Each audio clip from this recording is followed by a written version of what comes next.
তাহলে দেখো আজকে আমাদের টপিক হলো রুই মাছ, ল্যাবেও রোহিতা, রোহিত শর্মা। রোহিত একটা সিনেমার একটা চরিত্রের নাম, বলো তো কোন সিনেমা, একটা বিখ্যাত সিনেমা, রোহিত শর্মা, তাই না? সিনেমার একটা বিখ্যাত একটা ক্রিসের, হ্যাঁ কই মিল গিয়া, হ্যাঁ এটা থাকে প্রথমটার মধ্যে।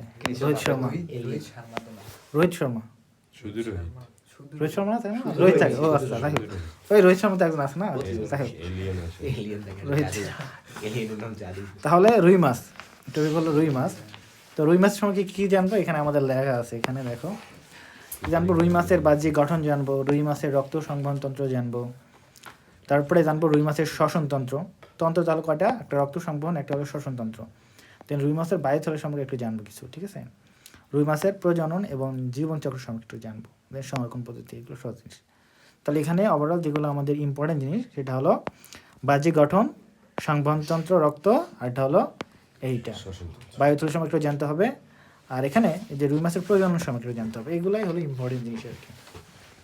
তাহলে এখানে আমাদের পাঁচটা টপিক আছে ইম্পর্টেন্ট, তাই না? তো দেখি, তো এখানে কি বলছে দেখো, যে সিপ্রিনিফর্মিস বর্গের অন্তর্ভুক্ত সিপ্রিনিডে গর্তভুক্ত মিঠা পানির প্রায় 3000 প্রজাতির মাছকে কি বলা হয়, কার্প বা সিপ্রিনিড বলা হয়, মাছ বলে আর কি। আমরা যে কার্প জাতীয় মাছখানে গ্লাস কাপ, সিলভার কাপ এগুলো খাই বিভিন্ন, এগুলো সবই কী বলতো, কার্প জাতীয় মাছ। দেখো এটি সবচেয়ে বড় এবং বৈচিত্র্যময় মাছের গোত্র, ঠিক আছে? ওকে, আমরা যে মাছের এইগুলো দেখছিলাম না, শ্রেণীগুলো দেখছিলাম না, কী কী ছিল বলো তো, কী কী ছিল বলো তুমি? কন্ডেকথিস, ওখানে কি পড়ছিলাম বলতো, ভার্টিব্রার মধ্যে কন্ডেকথিস, অস্টিকথিস, এই ক্লাসে অস্টিকথিস পড়ছিল, অ্যাক্টিনোপ্টেরিজি, সার্কোপ্টেরিজি, তাই না? এই যে রুই মাছ পড়ছিলাম আমরা অ্যাক্টিনোপ্টেরিজের মধ্যে, অর্থাৎ এগুলো সাইক্লোয়েড এবং টিনিয়াস আইস থাকবে, এবং লেজটা থাকবে কি বলতো, হোমোসার্কেল থাকবে, পড়ছিলাম না? এবং এদের বায়ুথলি থাকে বা পটকা থাকে, এগুলো পড়ছিলাম। ওকে, এইগুলো পড়া হয়েছিল কিন্তু। তাহলে দেখো এই যে স্বাদু পানির মাছের মাথায় আইস থাকে না, তবে সারা দেহে সাইক্লোয়েড আইসে আবৃত থাকে, এবং দেহে গোবর কী থাকবে, পটকা থাকবে, সেগুলো কি বলা হয়, কার্প জাতীয় মাছ বলা হয়ে থাকে। তো কার্প জাতীয় মাছ আবার দুই ধরনের, কাউকে বলা হয় মেজর কার্প, কাউকে বলা হয় মাইনর কার্প। যেগুলো বড় সাইজ তাদেরকে বলা হয় মেজর কার্প, যেগুলো ছোট সাইজ তাদেরকে বলা হয় মাইনর কার্প। পটকা চেনো না, ওই যে বায়ুথলি, ভেতরে বাতাস থাকে। দেখো মুখের মধ্যে দাঁতের অনুপস্থিতি থাকে, মানে দাঁত থাকবে, দাঁত থাকবে না। একটি একক পৃষ্ঠীয় পাখনা থাকবে, পৃষ্ঠীয় পাখনা কাটা থাকবে একটা, এই যে উপরে দেখো একটা করে কি আছে বলো তো, পাখনা আছে, এগুলো হলো একক পৃষ্ঠীয় পাখনা বলা হয়। ওকে, এইগুলো থাকবে, কোথায় গেলাম, এই যে থাকবে এগুলা। ওকে, এবং সংবিধি পার্শ্বরেখার উপস্থিতি দেখে এই গোত্রের সদস্য চেনা যায়। পার্শ্বরেখার উপস্থিতি কি, আমরা এগুলো বিস্তারিত জানবো একটু পরে। এই দেখো এখানে পার্শ্ব একটা রেখা যায়, সংবিধি দেখো একটা রেখা দেখা যায় কিনা, দুই পাশে দুইটা এভাবে সংবিধি পার্শ্ব রেখা যায়, এর মধ্যে কি যায় বলো তো, স্নায়ু আছে এখানে, অবশ্যই স্নায়ু আছে, যেহেতু সংবেদনশীল বলতেছি, এবং দেখবা এখানে স্নায়ু আছে যায় আর কি, আমরা দেখবো আর কি। তাহলে বুঝলাম, ওর থেকে আমরা আকারের ভিত্তিতে দুই প্রকারের টাইপের, একটা হলো মেজর কাপ, একটা হলো মাইনর কাপ। তো মেজর কাপ কোনগুলো, মেজর কাপ প্রধান যে কার্পগুলো আছে সেগুলো কি অপেক্ষাকৃত বড় আকারের হবে, যেমন চাইনিজ কার্প, যে গ্লাস কাপ আমাদের দেশে বলে গ্লাস কার্প, সিলভার কাপ, এগুলো বড় বড় হয় না। এবং তো বাংলাদেশি প্রধান হলো কার্প রুই বা রুই, যেটা কাতলা, মৃগেল প্রভৃতি এসব মাছ চাষ করা যায়। এখন প্রশ্ন আসতে পারে নিচের কোনটি মেজর কার্পের অন্তর্ভুক্ত মাছটি, ঠিক আছে? আবার মাইনর কার্প কোনগুলো, যেগুলো ছোটো সাইজের, কী কী বলতো, এই যে বাটা মাছ, এটার মধ্যে একদম কার্প জাতীয় মাছ, ছোটো না, কালবাউস মাছ খাইছো, কালীবাউস আমরা বলি, কালবাউস বলি, খাইছো? আচ্ছা, কালবাউস মাছ নদীতে পাওয়া যায়, বুঝছো, নাম শোনো না? আচ্ছা ঠিক আছে। বাংলাদেশের তিনটে একটু কালো কালো সাইজের মাছটা টাইপের, বাংলাদেশের তিনটি, যেমন হলো রুই, কাতলা, মৃগেল, মেজর কাপ জাতীয় মাছ। এর মধ্যে রুই মাছটা কি স্বাদু পানির চারযোগ্য মাছ, এবং সুলভ এবং জনপ্রিয় এবং প্রোটিন সমৃদ্ধ সুস্বাদু মাছ। যদি বলা হয় বাংলাদেশে, যদি মনে করো স্বাদু পানির মাছগুলোর মধ্যে সবথেকে সুস্বাদু পুষ্টিগুণ সম্পন্ন মাছ কোনটা, রুই বলা হবে। ইলিশ তো নোনা পানির মাছ, বুঝছো, শুধু সাধারণত আসে, এটা বলা হয়। এবং রুই মাছের অঞ্চল ভিত্তিক পরিস্থিতি দামি মাছ বলতে কোনগুলো আছে বাংলাদেশে? দামি মাছ কোনগুলা, মানে সাধু পানির মাছের মধ্যে দামি বল মাছ আছে, বাগার মাছ বড়গুলোর দাম অনেক হয়। হ্যাঁ, ছোট মাছ মাছের দাম আছে। তারপরে আছে না যে বাঁশপাতারি যেটা, হ্যাঁ একই ভাবে দাম তো, ওগুলা ছোট মাছের 1 টাকা করে পড়বে।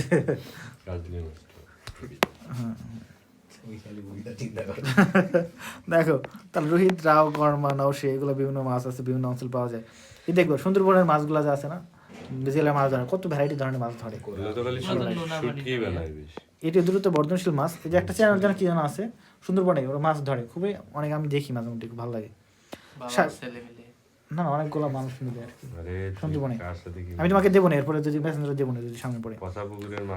দ্রুত বর্ধনশীল মাছ স্বাভাবিক অবস্থায় খামারে বছরে দেখো কত সেন্টিমিটার বৃদ্ধি পায়, এগুলোর পড়বা। এই যে এগুলো দেখো প্রায় 700 থেকে 800 গ্রাম ওজন বিশিষ্ট হয় আর কি এগুলো। দেখো হালদা নদীর রুই মাছের পোনার বৃদ্ধি কত হয়? 2 থেকে আড়াই কেজি, 2 থেকে আড়াই কেজি পর্যন্ত হতে পারে। এগুলো একটু মনে রাখবা কত কেজি হয় কোন জায়গায়, এগুলো দেখবা, এগুলো আমি পড়াচ্ছি না।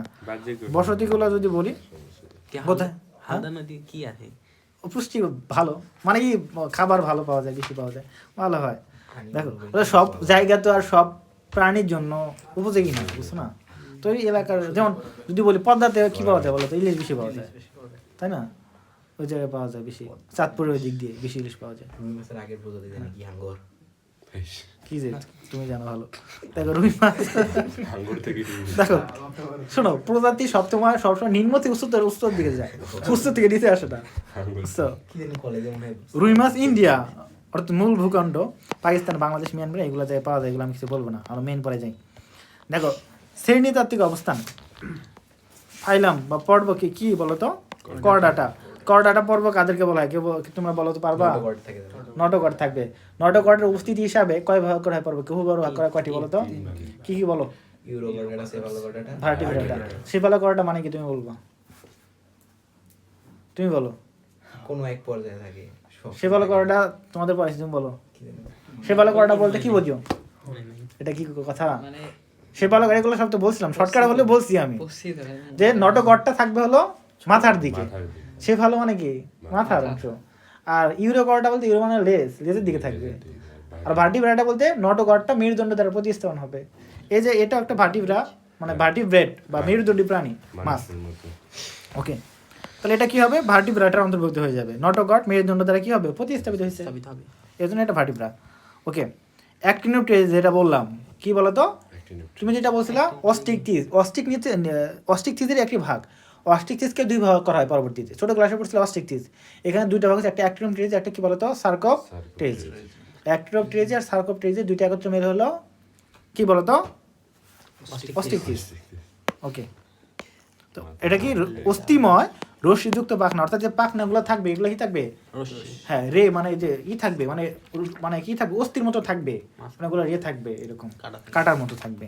খাইছো না মাছ? ওই যে মাছের এইগুলো পাখনাগুলো দেখছো না? খাইছো না?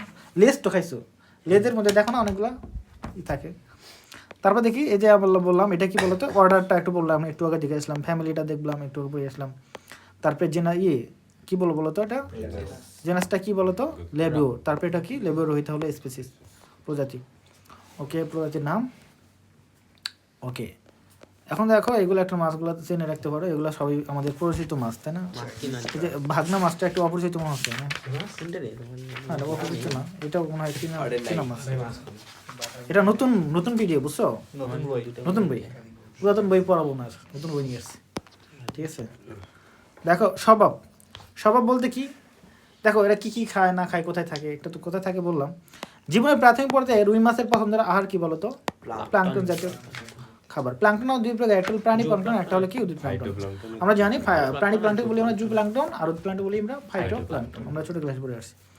দেখো আঙ্গুলিপোনা দশায়, আঙ্গুলিপোনা বলতে কি? ফিঙ্গারের ন্যায় ছোট ছোট পোনা দশায় প্রধানত কি প্রাণী প্লাঙ্কটন গ্রহণ করলেও ডেসমিড, ফাইটোফ্লাজেলেট এবং শৈবাল রেণু প্রভৃতি গ্রহণ করে থাকে। বিশেষ করে তরুণ এবং পূর্ণবয়স্ক মাছ পানির মাছ স্তরের শৈবাল এবং নিমজ্জিত উদ্ভিদ বেশি গ্রহণ করে থাকে, তাই না?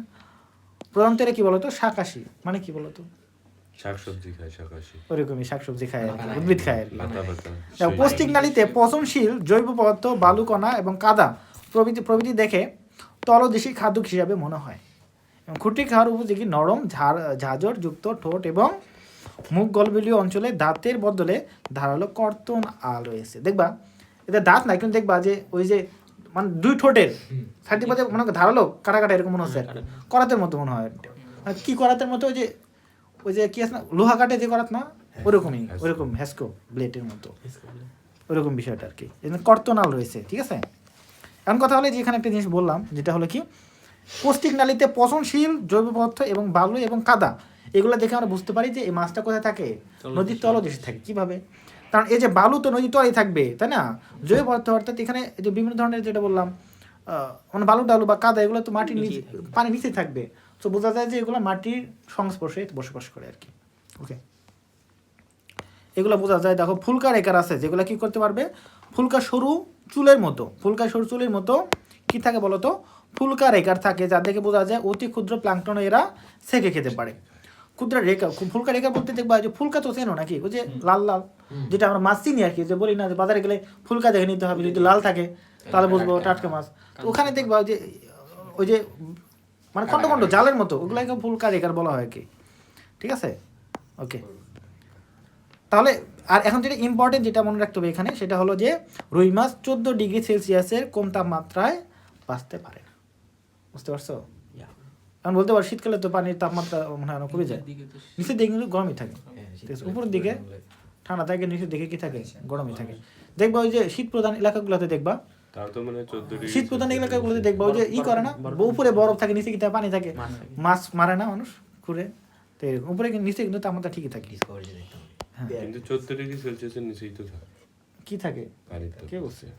একদম নিচের দিকে বলতো। একদিন খালি নামই ওতে। তাই না? উপরের পানিটা তুমি যেখানে গোসল করতেছো সেখানে তুমি কি ওটা কি নিচে যাও তুমি? এটা তো নিচে না, উপরেই থাকো তুমি। এটা তুমি নিচেই থাকো, ঠিক আছে। মানে তুমি মনে করো, শোনো, আমাদের এখানে সর্বোচ্চ তাপমাত্রা কত হয়, সর্বনিম্ন কত হয় বলো তো? বর্তমানে এবার কত ছিল, 13 বা 14। পানির তাপমাত্রা কিন্তু ওই 14 যায় না, বুঝছো? তো নর্মাল টেম্পারেচার যেটা, তার সাথে পানিটা কমই থাকে, কিন্তু আমরা বুঝি আর কি, টেম্পারেচার ফিল করতে পারি বড়, মানে ওটা দেখে আর কি, পানি দেখেই ফিল করতে পারি, ঠিক আছে। শীতকালে তো উপরে বরফ থাকে, পানির নিচে তো আর বরফ থাকে না। হ্যাঁ, নিচে তো পানি, মানে পানির উপরই ভাগে সার্ভিস দিয়ে ওটা তাপমাত্রা কি থাকবে, একটু কম থাকে। নিচে দিয়ে গেলে কি তাপমাত্রা একটু ধীরে ধীরে বেশি হয় আর কি। তো ওই যে নিচে যদি অনেক ঠান্ডা হয়ে যায়, সেখানে মরে যাবে অবশ্যই, যেটা বলছে, বাঁচবে না। তবে আমরা দেখি পানির দিকে, পানি উপর তলের দিকে তাপমাত্রা অনেক কম থাকে, নিচের দিকে ধীরে ধীরে কি থাকে, আমরা বেশি থাকে। এই জন্য উপরের অঞ্চল কী হয়, বরফে পরিণত হয়, নিচের অঞ্চল বরফে পরিণত হয় না। ওকে, কিছু কিছু দেখা যায়, ভিডিও দেখা যায়, যে কিছু মেয়ে দেখা যায় বরফের মধ্যে গোসল করতেছে, ইয়ের মধ্যে দেখা যায়, ইনস্টাগ্রামে রিলস দেখা যায় আর কি, একদম বরফের মধ্যে বরফ খাচ্ছে, বিভিন্ন কিছু শেভ করে বানায় না, আছে না? তো এরকম দেখ ওরা কেমনে থাকে আল্লাহ জানে। দেখো প্লাঙ্কটন বলতে কি বোঝায়, যে প্লাঙ্কটন তোমরা জানোই যে পানিতে ভাসমান ক্ষুদ্র অবস্থায়, পানিতে মুক্ত অবস্থায় বসবাসকারী এবং স্রোতের অনুকূলে ভেসে বেড়ানো ক্ষুদ্র আনুবীক্ষণিক জীব গোষ্ঠীকে প্লাঙ্কটন বলা হয়। এটা দুই প্রকার, একটা হলো কি ফাইটোপ্লাঙ্কটন, একটা হলো জুপ্লাঙ্কটন। এগুলো কিছু বললাম না। এখন তো মেন পড়ায় আসলাম আমরা। তাহলে রুই মাছের হলো বাহ্যিক গঠন। আসলে রুই মাছ দেখতে কেমন আমরা জানি, রুই মাছ যেহেতু আমরা সবাই খাইছি, তো রুই মাছ কেমনে কী গঠন এগুলো জানি মোটামুটি। এখন আমাদের নামগুলো একটু ভালো জানতে হবে, তো নামগুলো হয়তো আমরা জানি সবগুলো ঠিকভাবে। চিত্রটা দেখি আগে। দেখো এই সুন্দর একটা চিত্র দেওয়া আছে, বড় একটা রুই মাছ। যাই হোক, তাহলে দেখো এর সামনে কি থাকে, মুখ থাকে, এটা সবাই জানি।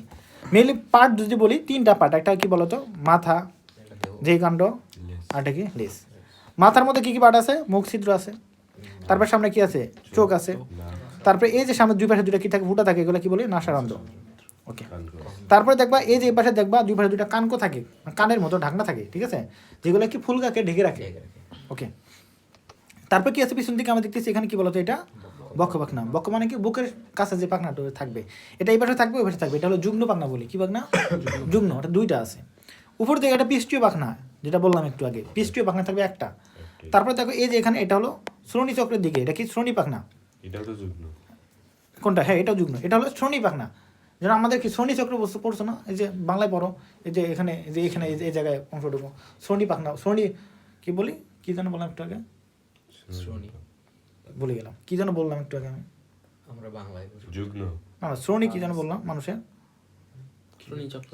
শ্রোণী চক্র বলছি, যাই হোক ওই জিনিসটা তো এটা হলো বাংলা জিনিস, পেলভিক রিজন যেটা আর কি। ওগুলো বুঝবা না ইংরেজি জিনিস। যাই হোক শ্রোণী পাখনা, ঠিক আছে, দেখো এটা লেজের দিকে অনেকটা মাঝামাঝি অবস্থানে আছে এখানে।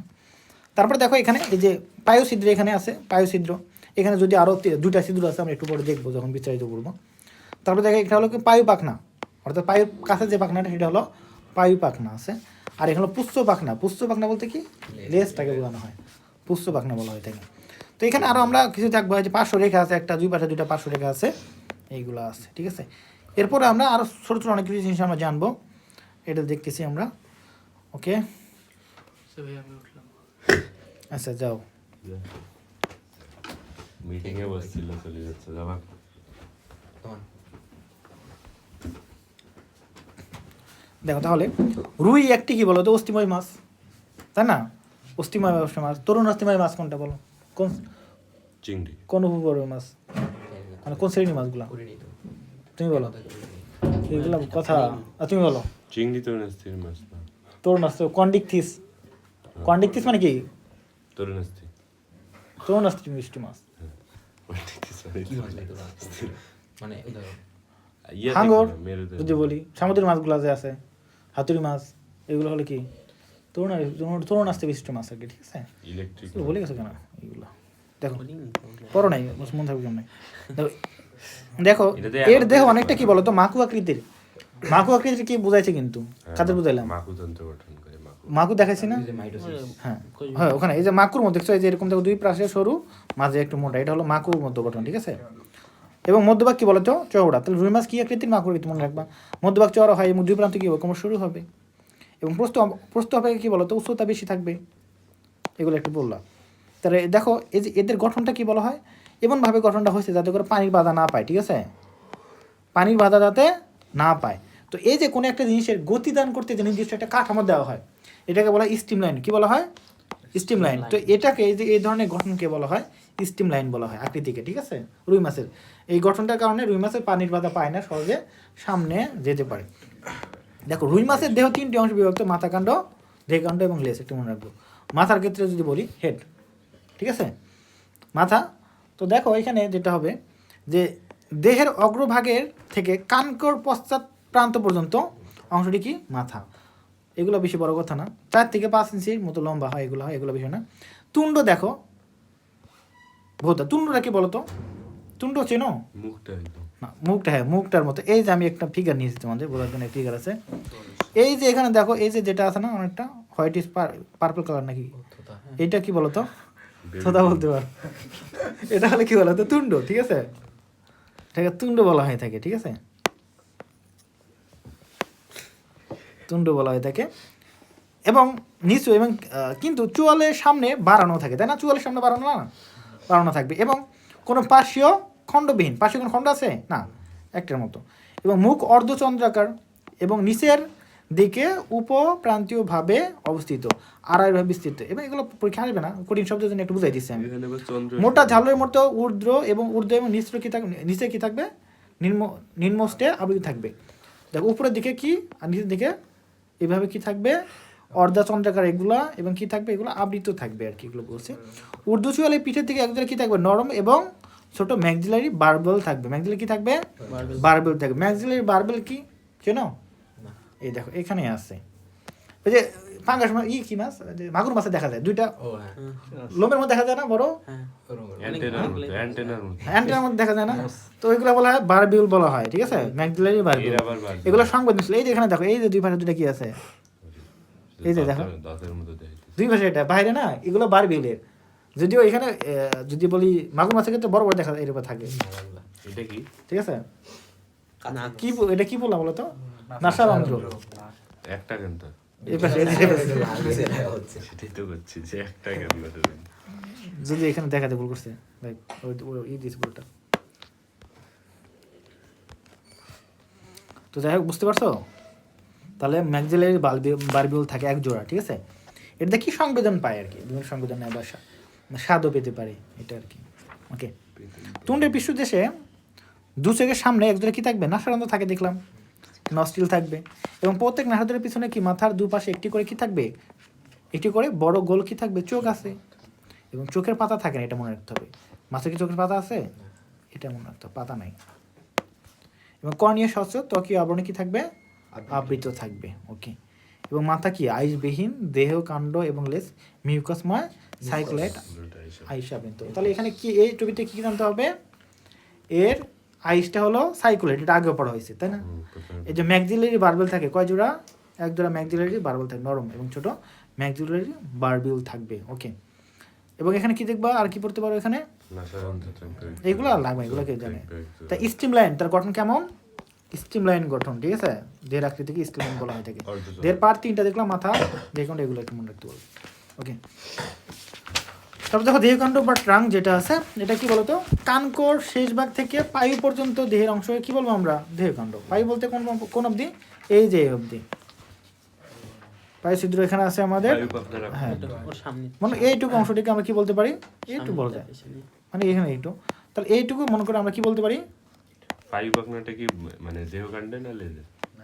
এটা আসলে ওই যে ট্রাঙ্কের প্রান্তীয় ভাগে অবস্থান করে আর কি, ঠিক আছে। এটা কি নতুন বই নাই, যে আছে কোন পার্টটুকু কি, মাথার পিছন দিকে যে পাশে ফুল কাপড় সেটাকে দিতে বড় পাতলা আছে তো, আসতেছে, ওটা পার হয়ে গেছে, তার হয়ে গেছে। একটু এই যে ও আচ্ছা, মাথার পিছনের দিকে দুপাশে ফুলকা প্রকোষ্ঠকে ঢেকে অবস্থান করে দুটি বেশ বড় পাতলা কানক, এগুলো সহজে বলিনি। কানকোর নিচের কিনারের দিকে একটি করে পাতলা কি থাকবে, ব্রাঙ্কিওস্টেকাল পর্দা। কানকোর নিচের কিনার দিকে একটু পর্দার মতো থাকবে, দেখবা ওর ঢেকে রাখে, মনে করো এরকম বিষয়টা, কানকো তো ঢেকে রাখে, নিচ দিকে পর্দার মতো থাকে আর কি, যুক্ত থাকে। এটি কি করবে, ফুলকা প্রকোষ্ঠে বড় অর্ধচন্দ্রাকার ছিদ্রকে কি করবে, ঢেকে রাখে আর কি। তোমরা একটা মাছ ছাড়া তো বোঝানো সম্ভব না, মাছ দেখবা, ঠিক আছে, রুই মাছ যখন নিয়ে আসো তোমরা বাজার থেকে তখন দেখবা। আচ্ছা সেই নিয়ে আসছিলাম। দেখো কানকোর শেষ ভাগ থেকে পায়ু পর্যন্ত দেহের মধ্য অংশটি কি বলতো, ট্রাঙ্ক বলা হয়, দেহকাণ্ড বলা হয় তাকে। এটা কি অংশটি চওড়া এবং বিভিন্ন ধরনের পাখনা বহন করে। এই যে এখানে একটু মুখস্থ আছে, মুখস্থান করে দিতে হবে মেন পড়ালে এখানে। আর সিস্টেমগুলো যখন পড়বো তখন বুঝতে হবে, এখানে দেখো বোঝার কিছু নাই কিন্তু পড়তেছি, বোঝার এখানে কিছু মুক্ত বিষয় পড়তে হবে, দেন আমাদের বোঝার বিষয় আসবে। তন্ত্রগুলো যেমন পড়বো, ছিল তন্ত্রগুলো একটু কঠিন আছে, একটু পরে যখন যাবো। দেখো পাখনাগুলো পূর্ণ বিকশিত এবং অস্থিময় পাখনা রশ্মি যুক্ত।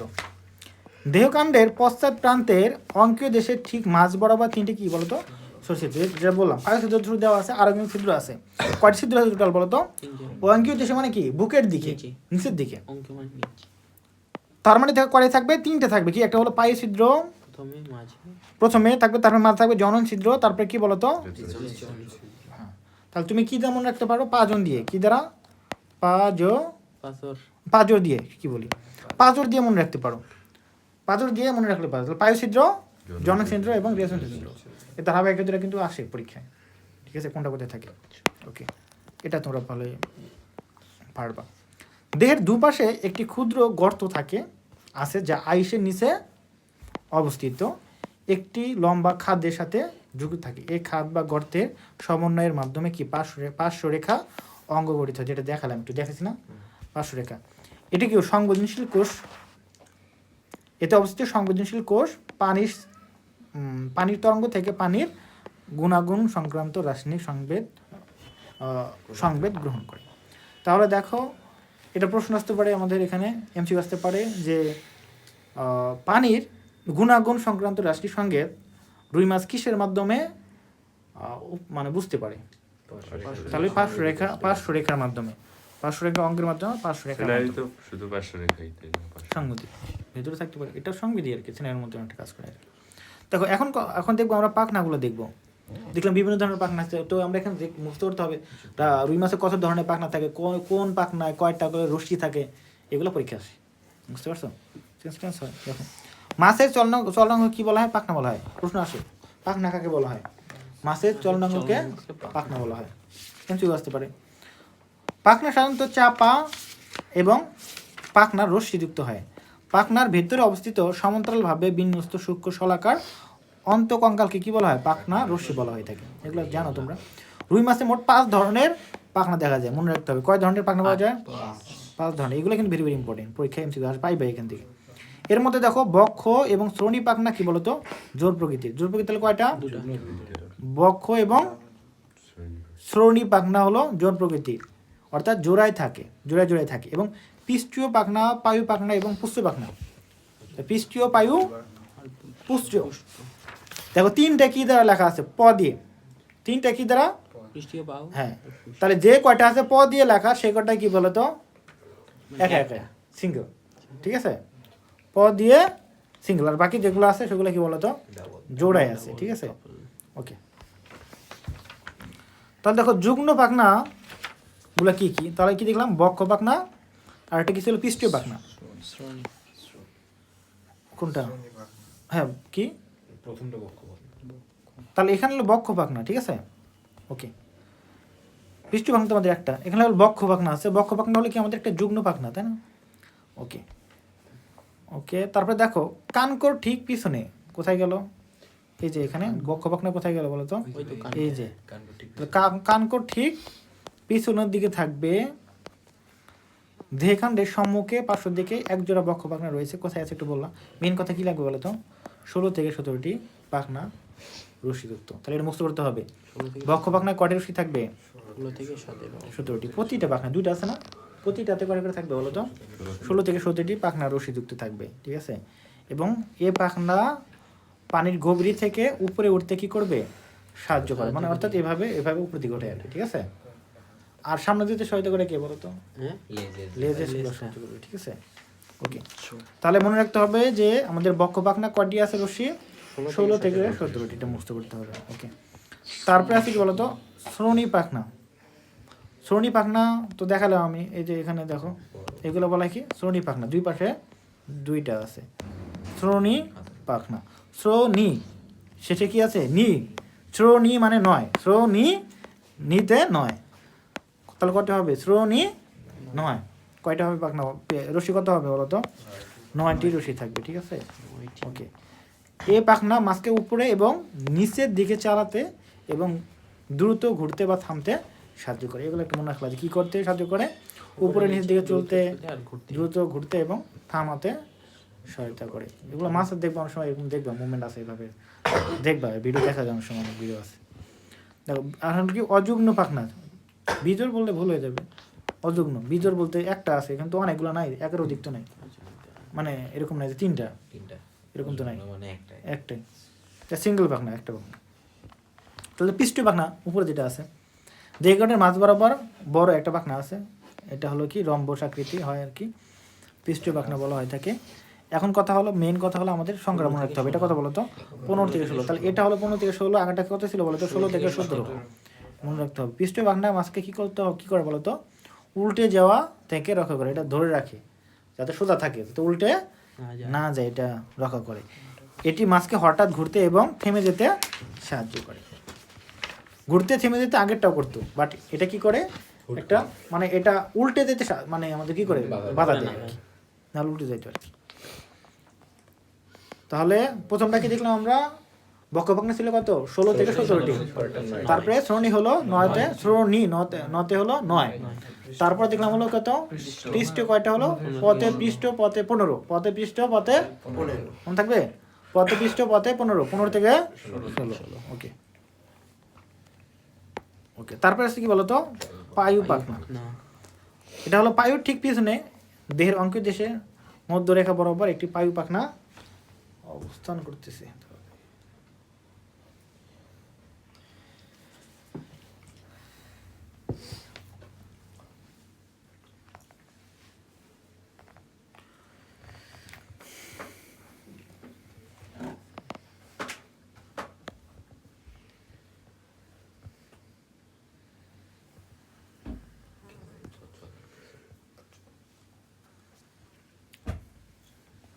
ওই আরএমসিতে 100 টাকা ফুচকা অবশ্য আনলিমিটেড, ওই তো 100 টাকা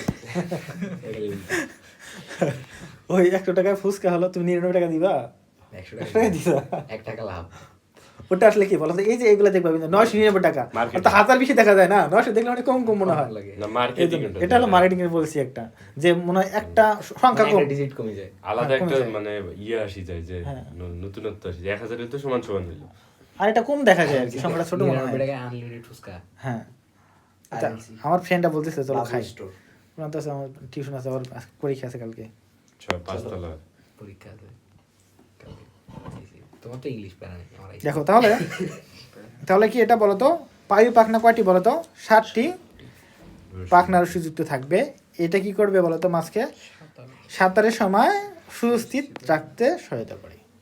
এখন কথা হলো পায়ুতে তাহলে কয়টা হলো? 4টি, পায়ু পাখনা হলো 7টি, ঠিক আছে? এটা একটু মনে রাখতে হবে। তারপরে 15টি, 16টি, 17টি। তারপর হলো কি বলতো? পুচ্ছ পাখনা। পুচ্ছ পাখনা কয়টি এখানে বলতো? 19টা। সব থেকে বেশি কিন্তু এখানে আছে বলতো, লেজের পিছনে অবস্থিত। এটা হলো পাখিটি হলো পুচ্ছ পাখনা। পুচ্ছ পাখনা কাকে বলে? এটা কিন্তু পরীক্ষা আসে। এতে প্রায় হলো 19টি পাখনা রশ্মি। পুচ্ছ পাখনা রুই মাছের হলো প্রধান চলনক, এটা পরীক্ষা আছে। রুই মাছের প্রধান চলনক কোনটি? পুচ্ছ পাখনা। আর লেজ এটা হলো মেইনলি প্রধান চলনক। লেজ বলতে অনেকটা অংশ জুড়ে বলা হয়, মেইনলি পুচ্ছ পাখনা বলতে পিছনে একটু রেগুলো যুক্ত আর কি। তাহলে যদি আমরা এখন বলি সেটা কি হবে বলতো? এক পাশ থেকে যদি বলি, তোমার পৃষ্ঠ পাখনায় কয়টি রশ্মি আছে বলো? 15 থেকে 16। পথে পৃষ্ঠ পথে 15 থেকে 16। ওকে। শ্রোণীতে তারপরে হলো শ্রোণীতে, তারপরে বক্ষতে কয়টা হবে? 16 থেকে 17। 16 থেকে 17টা। তারপরে যদি বলি তারপরে হলো শ্রোণীতে বললাম না, পুচ্ছ পায়ু 7টি। আর সবথেকে বেশি কোনটা? কত? তো মনে রাখো সবথেকে বেশি হলো 19টা আছে, এটা কই থাকবে? পুচ্ছ থাকবে, ঠিক আছে? আর তারপরে যেগুলো ছন্দের মতো মেলে, পায়ুতে কত হবে? 7টা হবে, ঠিক আছে? পুচ্ছতে কয়টা হবে? 19টা, ঠিক আছে। ওকে। আর পৃষ্ঠতে কি হবে? 15 থেকে 16। তখন কথা হলো লেস বা টেল। দেখো পায়ুর পরবর্তী অংশটি কি বলতো? লেস। মেরুদণ্ড প্রাণীর পায়ুর পিছনে কশরুকা সমৃদ্ধ অংশ কি বলা হয়? লেস বলা হয়। আমাদের কি লেস আছে? না, লেস নেই, কিন্তু লেস থাকে, ভ্রূণ অবস্থায় থাকে। পরবর্তীটা কি থাকে না, ভ্রূণ অবস্থায় ডিজেবল হয়ে যায়, ভ্রূণ অবস্থায় লেস থাকে। ভ্রূণ অবস্থায় দেখবা যে স্তন্যপায়ী প্রাণী সবগুলো দেখতে একই রকম থাকে, ঠিক আছে? ভ্রূণের গঠন দেখিও, যে ওই যে কি বলবো, ওই তোমার একটা পাখির গঠন দেখে যেমন দেখবো, পাখির বাচ্চা দেখতে যেমন লাগে, তোমার মানুষের একই রকম দেখতে। দেখিও অ্যানিমেশনগুলো দেখবা একই রকম, একদম বুঝতে পারবে না। স্তন্যপায়ী পাখি আর কি। পাখি তো কি হয়, পাখি স্তন্যপায়ী হয়। খেসর যদি বলা হয়, কথা হলো তো স্তন্যপায়ী বলা যায় যদি মাটিতে চলে বেড়ায়, জান না? ও পাখি তো ডিম দেয়। মানে স্তন্যপায়ী বলতে স্তন্যপায়ী পাখি কখনো স্তন্যপায়ী হয়? স্তন্যপায়ী কাকে বলা হয় তুই বলো এখন? প্রশ্ন যেগুলা তোমার আপনার হচ্ছে মাতৃদুগ্ধ পান করে, তারপর গায়ের মধ্যে লোম থাকে। ঠিক আছে, তাহলে পাখি কি মাতৃদুগ্ধ পান করে? না, সেটাই তো বললাম, এটা স্তন্যপায়ী কেমন হইলো? যাই হোক, না, আপনি না বললেন প্রথমে যে সব ধরনের স্তন্যপায়ী যে ভ্রূণ একই রকম হ্যাঁ হয়। একই রকম। আবার পাখি হলো তো পাখির গোষ্ঠী, ওদেরও একই রকম। মানে সবগুলা পাখি একই হ্যাঁ, রকম। প্রাণীগুলো সবগুলো মোটামুটি একই দেখা যায় আর কি, সহজ কোথায় মানুষ আর প্রাণীদের, কুকুরে বড় বড় প্রাণীগুলো। ভাই কুকুর ভাই। তুমি দেখিও কুকুরের যদি তুমি ডেভেলপমেন্টটা দেখো, ভ্রূণী অবস্থা দেখবে একই রকম, ঠিক আছে? ওকে। দেখো লেজটা কেমন বলো তো? যে এটা দেখলাম এর শীর্ষে রয়েছে কি? Homo circle. একটু আগে যেটা বললাম হোমো সার্কেল, যে লেজটা কেমন? Homo circle. তো এই মাছটা হোমো সার্কেল, তাহলে কোন দিক থেকে কি ছিল বলো তো? Hetero circle. এটা হলো হোমো সার্কেল। দেন এরপর ছিল সার্কোপ্টেরিজিস, এটা কি ছিল বলো তো? ডাইফাই সার্কেল। কত সুন্দর করে সিকুয়েন্স বলে দিলাম। হোমো সার্কেল, তারপরে এই হেটারো সার্কেল, হোমো সার্কেল, ডাইফাই সার্কেল। আইগুলো বলে দিলাম কি বলতো? প্লাকোয়েড, সাইক্লোয়েড, টিনোয়েড, গ্যানোয়েড। সিরিয়ালি বলতেছিলাম না? একটু পড়লেই তো হয়ে যেত। সুন্দর ক্লাসটা নিলাম, শর্ট ক্লাস অংশ। দেখো পড়লে হয়তো আসলে দেখতে হবে একবার ভালো করে, দুইবার দেখতে হবে। তুই ক্লাসটা দেখে সাথে সাথে পড়তে হবে, নাহলে হবে না, ঠিক আছে? যদিও শর্ট ক্লাস হলো যারা রিভিশন ক্লাসের মতো, যারা রিভিশন দিবে তাদেরকে। আইস বা স্কিলস মানে প্রথম অধ্যায়টা তোমাদের ভালো করে নেই। পড়ে না তো, একটু শর্ট ক্লাস দিয়েছিলাম, ওয়ান শট। আমরা একলাই কেন? ওয়ান শট দিয়ে সাইড হইছে ওটা। তাইলে কি আপনি বুঝি? দেখো রুই মাছের দেহত্বক যে সব সমৃদ্ধ দেহত্বকটা পাতলা অস্থিময় গঠনে আবৃত থাকবে। ওই দেখ আইস আছে না, পাতলা অস্থিময় গঠনে আবৃত থাকবে, সেগুলো কি বলা হয়? আইস বলা হয়। মাছের সমগ্র দেহকাণ্ড এবং লেজ পাতলা এবং রূপালী চকচকে গোল ডিম্বাকার থাকে। এগুলো কি বলতো? মিউকাসময় সাইকুলেট আইসে আবৃত থাকে, মনে রাখতে হবে এটা কি বলতো, মিউকাসময় সাইকুলেট আবৃত থাকে। বারবার আসতেছে আইসটা কেমন সাইকুলেট ধরনের, ঠিক আছে। তো কার্ভ বলা হয়। দেখো পৃষ্ঠদেশীয় আইসের কেন্দ্রে কি থাকবে লালচে এবং প্রান্ত কি থাকবে কালো রঙের থাকবে। এখানে আইস নিয়ে অনেক পড়ালাই দেখাই, এই দেখো এখানে আইসের কি গঠন কি। এখন দেখো কেন্দ্রে লালচে রং জনন ঋতুতে কি হবে আরো গাঢ় হবে এবং উজ্জ্বল হয়, ঠিক আছে। এবং জলচর উদ্ভিদ সমৃদ্ধ পরিবেশে রুই মাছ পৃষ্ঠদেশের রং কি হবে লালচে সবুজ হয়ে যায়, ঠিক আছে। ওকে, বিষয়টা দেখো উদ্ভিদ সমৃদ্ধ বললাম, উদ্ভিদের রং কি বলতো সবুজ না, এই জন্য লালচে দিয়ে কি হয়ে যাবে সবুজ হয়ে যাবে, মনে রাখার ট্রিক্স, ঠিক আছে। ওটা হলো গাঢ় উজ্জ্বল আর হতো লাল হতো এমনিতে, কিন্তু যেহেতু উদ্ভিদ আছে সেহেতু এটা কি হয়ে যাবে লালচে সবুজ হবে আর কি। পরে দেখা যাবে কি সমৃদ্ধ সেটাই মনে হয়।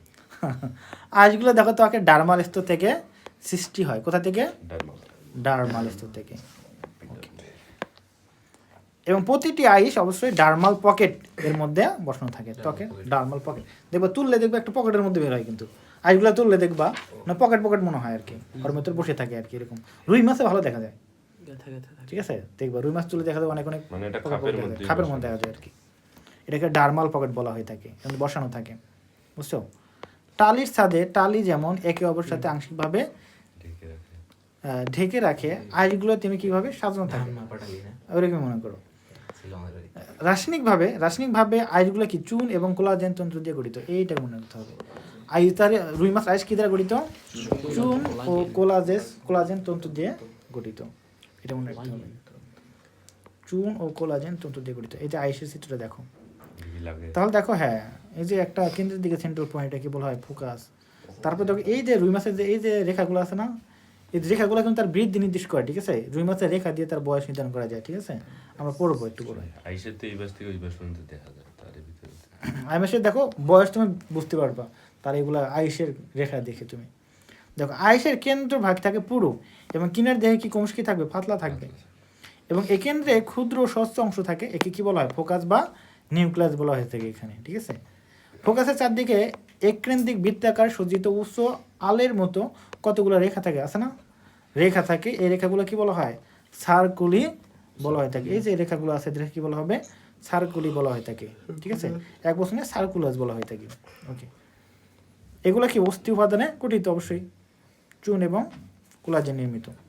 এবং সার্কুলের মধ্যে কয়েকটি রেখা বেশ স্পষ্ট এবং মোটা থাকে, এদেরকে বার্ষিক বৃদ্ধ রেখা বলা হয়, বুঝতে পারছো, বা অ্যানুয়ালি বলা হয়। তাহলে এর মধ্যে দেখবা যেগুলো বড় আছে, যেগুলো আমাদের অনেকটা গোলাপি কালার দিছে না, এগুলোকে বলা হয় অ্যানুয়ালি বলা হয়, ঠিক আছে। তাহলে এগুলো কি বলতো বার্ষিক রেখা, অ্যানুয়াল আছে না বার্ষিক, ওখান থেকে আছে বার্ষিক এক বছরে একটা করে বাড়ে। হ্যাঁ হ্যাঁ এক বছর বলা হয়। তাহলে এগুলোর সাহায্যে রুই মাছের বয়স এবং বৃদ্ধি নির্ধারণ করা যায়। সাধারণত বসন্তকালে বা গ্রীষ্মের আইসের কি হয় বৃদ্ধি বেশি হয় আর কি। কখন তাহলে এটা মনে রাখতে হবে বসন্তকালে এবং গ্রীষ্মে আইসের বৃদ্ধি বেশি হয়।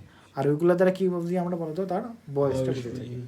তাহলে এইভাবে কিন্তু আমরা দেখি কিন্তু রুই মাছের বয়স আমরা বলতে পারি। কিন্তু প্রতিটি আইসে নিচে বর্ণিত তিনটি ক্ষেত্র দেখা যায়। একটা হলো সম্মুখ ক্ষেত্র, ঠিক আছে, একটা হলো সম্মুখ ক্ষেত্র, একটা কি বলতো পশ্চাৎ ক্ষেত্র থাকে, আর একটা কি বলতো পার্শ্ব ক্ষেত্র থাকে, ঠিক আছে। এই যে বাকিটি হলো পার্শ্ব ক্ষেত্র বলে থাকি আমরা, ওকে। মানে কি আমরা থাকে মনে করো এই যে সম্মুখ অংশটা মনে করো এভাবে ঢুকানো থাকে, পিছনটা পিছন দিকে এভাবে থাকে, আর মাঝে যেটা থাকে ওটাকে আমরা পার্শ্ব বলতেছি, ঠিক আছে, এইভাবে বলতেছি আর কি, ওকে। এগুলো তাহলে পড়লো একটু কোনটা কি নির্মিত, একটু বলে ডিনটি নির্মিত আইসের দুপাশে অংশ, এটা পার্শ্ব যেটা, এটা একটু দেখলাম। তো আইসের সম্মুখ ক্ষেত্রে কতগুলো লম্বালম্বী খাঁজ দেখা যায়, এগুলো কি বলা হয় রেডি বলা হয়। এটা দিয়ে কিন্তু আটকে রাখে, ঠিক আছে। রেডির মাধ্যমে কি থাকবে আটকে থাকবে, সম্মুখ প্রান্ত থাকবে, ঢোকানো থাকবে ভিতরে, তাই এদের কি বলা হবে রেডি বলা হয় থাকে, ঠিক আছে। এটা মনে রাখতে হবে। তাহলে আইসের সম্মুখ প্রান্তের কাছে কি বলা হয় রেডি বলা হয়ে থাকে। এগুলো এই যে কিছু মুস্ত টাইপগুলো মুস্ত করো, আচ্ছা ক্লাসটা বোঝার কিছু নাই, একটু মুস্ত করতে হবে। আইসের কাজগুলো কি কি তাহলে হবে প্রোটেক্ট করা মেইনলি প্রধান কাজ হবে। তো আইস কি হয় মাছের প্রধান প্রতিরক্ষাকারী অঙ্গ, বাড়িতে যাতে আগাটা না লাগে, ওই যে আমাদের স্ক্রিনে যেমন একটা হাসল লাগলে কি কেটে চলে যায় না, ওদের যাতে এটা প্রোটেক্ট করে, ঠিক আছে। তাহলে প্রতিরক্ষাকারী অঙ্গ, এবং মাছ চলাচলের সময় পানির বাধা যাতে কম লাগে সেটা সহায়তা করে আর কি। এটা যেহেতু অনেকটা কি মানে কাছের মতো না, বুঝছো, পানি এটা আটকে রাখে না আর কি। এতে বিদ্যমান মিউকাস বিভিন্ন রোগ জীবাণু কি করবে, ধ্বংস করে। এবং পার্শ্ব রেখা অবস্থিত, আমরা জানি মিউকাস কিন্তু এর উপরে আসছে, এটা কি অনেকটা কি আঠালো যাচ্ছে না একটু এরকম। দানাগুলা দেখো পার্শ্ব রেখা অবস্থিত আইসগুলো কি পানির কম্পাঙ্ক নির্ণয়ের মাধ্যমে সংবেদন গ্রহণ করতে পারে, এটা মনে রাখতে হবে। পার্শ্ব রেখার অবস্থিত আইসগুলো কি করতে পারে, কম্পাঙ্ক নির্ণয়ের মাধ্যমে সংবেদন গ্রহণ করতে পারে। এরা মাছের শ্রেণীবিন্যাস, বয়স, বৃদ্ধি হার, জীবন ইতিহাস ইত্যাদি নির্ণয়ে সহায়তা করে। কিন্তু আমরা দেখলাম যে অ্যানুলিগুলো দেখে আমরা তাদের বয়স নির্ধারণ করতে পারি, ঠিক আছে। তা রুই মাছের কি দেখে আমরা তার বয়স নির্ধারণ করতে পারি বলতো, বর্ষরেখা বা annually, ঠিক আছে। কোন সময় রুই মাছ বেশি বৃদ্ধি পায়, বসন্ত এবং গ্রীষ্মকালে, বুঝছো। রুই মাছের আইসে সম্মুখ প্রান্তের খাস কাটা অংশ কি বলা হয়, অগ্রভাগ। ও মানে রেডি রেডি। ঠিক আছে। রুই মাছের শ্রোণী চক্রে কয়টি রশ্মি থাকবে, মানে শ্রোণী কি, শ্রোণী পাখনায় কয়টি থাকবে, 9টি। পুষ্প পাখনায় কয়টি থাকবে বলো, 19টি। সবথেকে বেশি থাকবে পিছনে কয়টি থাকবে, পৃষ্ঠ পাখনায় কয়টা থাকবে বলো তুমি, 15টি। বক্ষ পাখনায় কয়টা থাকবে, বক্ষ 17টি। তাহলে ঠিক আছে না, পায়ুতে কয়টা হবে তুমি বলো, 9টা। ঠিক আছে। আয়ুটা শ্রোণীতে 9টা, ঠিক আছে। হাফ বেড়ে হ্যাঁ ঠিক আছে, এখন আর পড়বো না। তাহলে আমরা পরের দিন থেকে আমাদের মেন জিনিস শুরু হবে, বুঝছো। আইও কনফিউজ হয়ে গেছে, এমন